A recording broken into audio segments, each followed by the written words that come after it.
Hi hello అందరికీ ఈరోజు మా పిల్లల స్నాక్స్ కోసం చల్లచల్లని షరాబత్ అలాగే ఒక చిన్న ప్రయోగం కూడా చేశానండి. ప్రయోగం అని ఎందుకన్నానంటే ఎప్పుడు ఇడ్లీ పిండి దోశల పిండితోనో పునుగులు వేసుకుంటాం కదా. ఈరోజు మేము పెసరట్లు వేసుకున్నాం మార్నింగ్ టిఫిన్కి.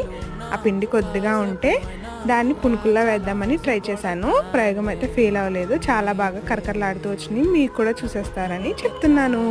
కొద్దిగా పెసరట్టు పిండి మిగిలిపోతే దాంట్లో ఒక 2-3 టేబుల్ స్పూన్స్ కరాచీ నూక, అదే ఉప్మా రవ్వ అండి అది, అలాగే ఒక 2 టేబుల్ స్పూన్స్ బియ్యం పిండి వేసుకొని దాంట్లో కొత్తిమీర, కరివేపాకు, ఉల్లిపాయలు, పచ్చిమిర్చి అన్నీ వేసేసి కలుపుకొని ఒక 10 నిమిషాలు పక్కన పెట్టుకొని తర్వాత నూనె కాగిన తర్వాత పుణుకుల్లా వేసేసుకున్నాం. కరకరకలాడుతూ చాలా బాగా వచ్చినాయండి.